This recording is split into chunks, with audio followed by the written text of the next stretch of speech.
გამარჯობათ მეგობრებო, არხის გამომწერებო, კარგო ხალხო. ცეცხლსასროლი იარაღის ისტორიიდან მინდა კიდე გაჩვენოთ რაღაცეები. ზოს უბრალოდ იარაღი მოწონს რაღაცა, მაგრამ იმის ისტორიას უნდა ვიცოდეთ, რანი ვართ და საიდან მოვდივართ. ანუ მოკლე ლულიანი ცეცხლსასროლი იარაღი მინდა გაჩვენოთ. ეს არის ძველი რარიტეტული დამბაჩა. ანუ ეხლა ნახეთ რა ხდება. არის კაჟიანი დამბაჩები, მაგრამ კაჟიან დამბაჩას ჰქონდა დიდი მექანიზმები რა. და რთული იყო. კაჟი უნდა გიქნათ, მერე საპირის წამლე დაგეყარდ და ასე შემდეგ. განვითარდნენ, მოიგონეს სხვანაირი ასაფეთქებელი მასალა, რომელიც უკვე დარტყმაზე ფეთქდებოდა და ამით მოიგონეს პისტოლი. ეხლა ნახეთ ეს როგორ მუშაობს. ამას ესე გადმოწევთ. ამაზე პისტოლს ჩამოაცმევთ, ჟეველოსაც ეძახიან აი ამაზე. ნუ ეხლა ეს ამით სროლა და რაღაცა არ ხდება, იმიტომ რომ სამუზეუმო ექსპონატია, მაგრამ მინდა გაჩვენოთ. ლულიდან იტანებოდა ჩვეულებრივ. ნახეთ ულარანაირია დაკუთხული. ანუ ლულიდან იტანებოდა ჩაყრდით ჯერ დენს, მერე ხაღას დაუდებდით, მერე ტყვიას ჩადებდით, მერე ისევ ხაღას ან ძონს. და გასვლა ხდებოდა აი ესე. ანუ ეს არ ტყავდა ჩაქუჩა ჟეველოს. ეს გინდა წვიმა ყოფილიყო. დენთი რო ქონოდა დაყრდა წვიმაში, ამას ვერ ისვეთ, მაგრამ აი ეს უკვე პატარა ჯიბე ქონდათ. ზოგიერთ ეგ დამბაჩას არა აქ ეხლა მას აი მას შეელაგა პისტონები. ამ მოიღებდი ამაზე წამოაცვენდი, პროსტ მე გადატენას უნდიდით. მაგრამ ერთი გასროლა ქონდათ. და გაისოდით რაღაც. ეხლა მოდი მეორე ეტაპზე გადავიდეთ. ეს განვითარდა და გაჩნდა ტყვიები, უნიტარული ვაზნა, ანუ უნიტარული ვაზნა როცა ყველაფერია, როცა გარსი აქვს, ტყვიაჩი გადის, დენთიჩი გაყრია და პისტონისთან. და გაჩნდა აი ესეთი რაღაცეები, შეხედეთ. ეს არის 6 ლულიანი ველოდოგი. ველოდოგი ველოსიპედისტები იყვნენ, ძაღლები დარბონდნენ, რაღაც ეს საბრძოლო იარაღი არ არის. ნახეთ დოლურა რაც აყენია, აი ესა. დოლურა. დოლურა ასრულებს ვაზნის როლს. იმას თუ ლულის როლს. ეხლა ნახეთ ეს როგორ ხდებოდა. აი ამას ესე გადაწევთ. ამაში იდებოდა ტყვია. ოღონდ, როცა ესენი გამოვიდა, მაშინ ჩვენი გაგებით ტყვია არ იყო, ანუ მაჩვენე ერთი სალტყვია რა. აი ნახეთ. ეხლანდელი ტყვია არის აი ესეთი. ეს არის უნიტარული ვაზნა, სადაც პისტონი აქაა, ანუ ეს რო ჩადოთ, რაღაცამ უნდა დაარტყას, უკინდა რომ გასკდეს. ესენი მაშინ მოგონილი არ იყო. მაშინ იყო აი ესეთი ტყვიები, ახლა მოიტანე. ტყვი აქ იდებოდა ამაში. აი ეს. და აი აქ ქონდა ჩხირი ზემოთ ამოწეული. აი ხედავთ აქ ჩაჭილიც არის სპეციალური. ტყვიას რო ჩადებთ, ჩხირი იყო ზემოთ დარჩენილი. ამას ჩაალაგებდით, დააკეტავდით და ეს უყურეთ ჩაქუჩი დამბრტყმელი. ეხანდელ პისტოლეტებში ხო არ ვესი არტყავს. რო ტყვია ეს უნიტარული ვაზნა გახეთქოს და ესე დაარტყას.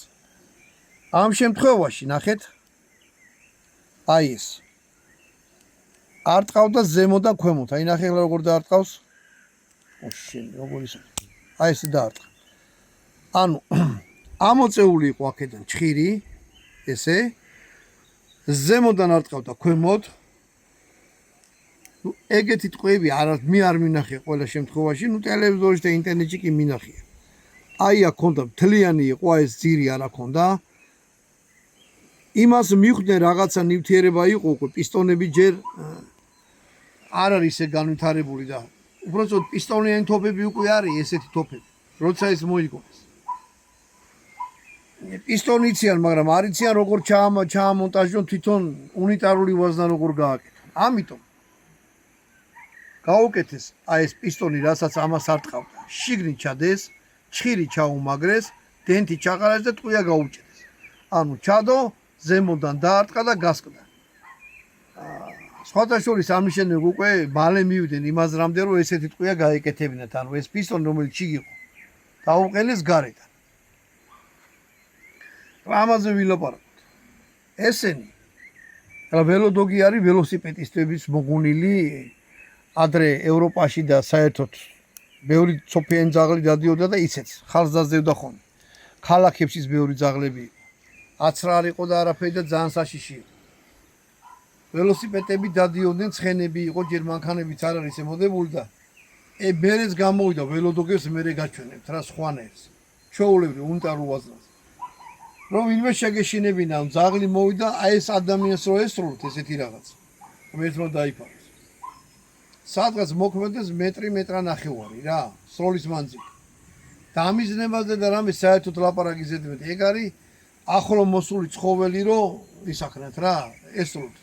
ხმას დიდი ქონდა შემაშინებელი ეფექტი და ნუ რაღაც დაჭასაც, მაგრამ აი ეს არ მოიაზრებოდა როგორც საბრძოლო იარაღი და ან საპოლიციო იარაღი, ან ფარულად სატარებელი იარაღი. თუ მაგაზე მიდგა საქმე, ეს უფრო საშიში რაღაცა იყო, შეხედით რამხელა კალიბრი. მე ამის კალიბრი შეხედით.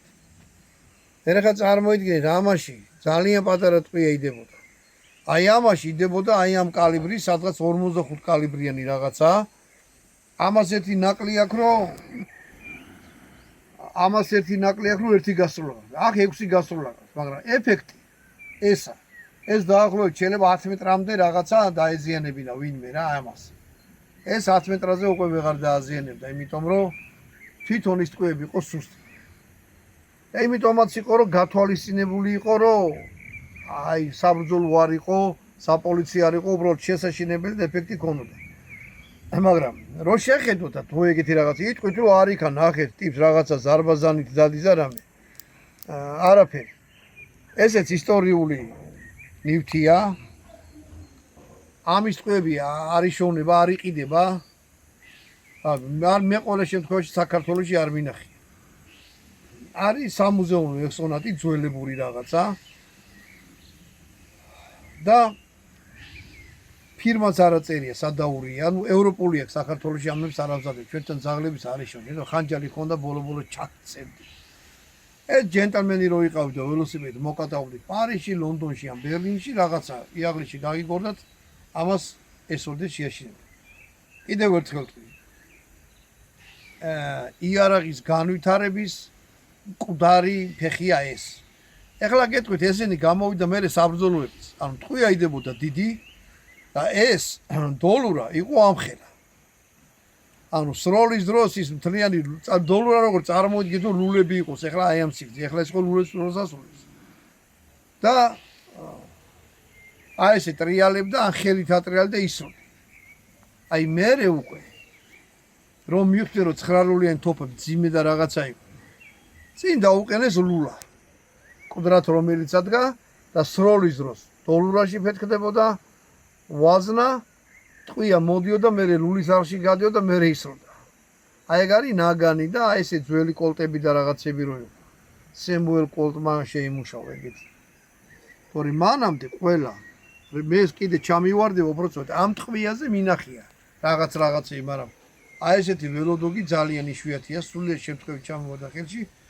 გადავწყვიტე მეთქი თქვენთვის მეჩვენებინა, იმიტომ რომ ვიცი არა ვართ მეც მიყვარს ხელში დაიჭერთ შეგიყვარდება. აი იტყვი რომ არ იქა რა, მაგრამ ნუ ხო აი რო სასურველი რაღაცა ეხლა აღარ ვარგო, ვერაფერში ვერ გამოიყენეთ, მაგრამ აი მექანიზმი ვისაც გიყვართ, ისტორია ვისაც გიყვართ და იარაღი ვისაც გიყვართ, ამიჯერეთ ძალიან მაგარი რაღაცა კოლექციაში გქონდათ.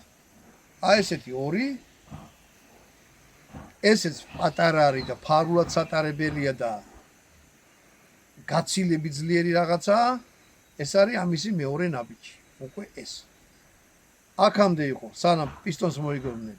შვილის არის, მერე პატროქიანი, მერე კაჟიანი, მერე პისტონიანი და მერე პისტონი ჩამაგრებული უნიტარულ ვაზნაში და აი ესეთი ორი ცალი ძალიან ისეთი იარაღი მინდა გაჩვენოთ. ნუ ეს გინახიათ ყველა ვარიანტში, მაგრამ თუ გინახიათ, თუ გქონიათ ესეთი რამე, სწორედ არ ამგონია, გესვლთ, იმიტომ რომ ეს არის ამის ტყვია არ არსებობს, ნუ არ იშოვნება რა.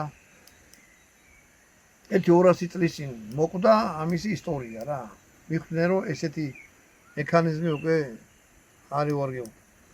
თუ ვინმე საქვთ ესეთი რაღაცა, როგორც ეხლა მე კოლექციონერისა. გამოვარჩი რომ მეჩვენებინა თქვენთვის რომ ესეთი რაღაცები არსებობს. ნახეთ რა მაგრა, ძველები კი იყვნენ, როგორ კარგად არის მოწყობილი ამას. აწევ, ტყვია შადებ, გადმოატრიალებ, კიდე ჩადებ, სულ რო გავსებ, დაკეტავ და შეგიძლიათ მე ველოსიპედს მოაჯდეთ და სადღაც მეტრ-ნახევარზე, მეტრზე ეს გამოიყენებთ. ამით გამოგემშვიდობებით, აი მაგარი იარაღის განხილვა. სროლა კი მინდა, ხო კიდე რა უნდა მეთქვა, ნახეთ რა მაგარი რამე. აქ შეხედეთ ძირზე. აქ ეგეთი რამე. ეგრეთ წოდებული ზუმბი. ამის გასაწმენდად რა ლულებია. თავისი ქარხული ზუმბი აქვს. ამასთან ქარხანა არ ამზადებდა, ამას ამზადებდა კერძო მანუფაქტურები. ანუ ის და ტიპი აქ კლიბი და რაღაცები დაკეთებდნენ. სტანდარტი არ არსებობდა, სტანდარტული ტყვია არ არსებობდა. ჟორჟს გაუსწორდებოდა, ესე გააკეთებდა და მეორე იმას რა ქვია. ფრანგული სახელი მითხარი, ანუ რამე. ჟორჟი ჟანი რა. ლუის კიდე, ან ჟანს კიდე რაღაც ხვანერი არ იყო. და თომის დაამზადებდა ამას. ტყვიებსაც იმას უნდა მისულიყავ და ტყვიებსაც ხშირ შემთხვევაში ეკეთებდა. თვითონ ქარხანა და რაღაცა ეგეთი რამები არ არსებობდა მაშინ. მაგრამ მანუფაქტურები იყო რომ 20-50 კაცი იჯდა და შეიძლება დღეში 10 წელი დაემზადებოდა. დანარჩენი მე იარაღის ისტორიაზე კიდე მოგიყვებით რაღაცეებს, უბრალოდ მინდა რომ ანუ ახლოდან ლამაზად მინდა რომ სპილოზულის არი უყენია ძალიან ლამაზია. ეს არის ამისი დამცველი, აი. ესე ისტორიის ამას აკეცავთ და სადმე ფრაკი ჯიბეში ჩაინახავთ. ჩაინახავთ როგორ შეინახავთ, მე ზმაგარი სიტყვა. გამოგემშვიდობებით, კარგად ზანდებოდეთ შემდეგ ვიდეოზე. იარაღის ბაზარი არ ბაზი ჩემია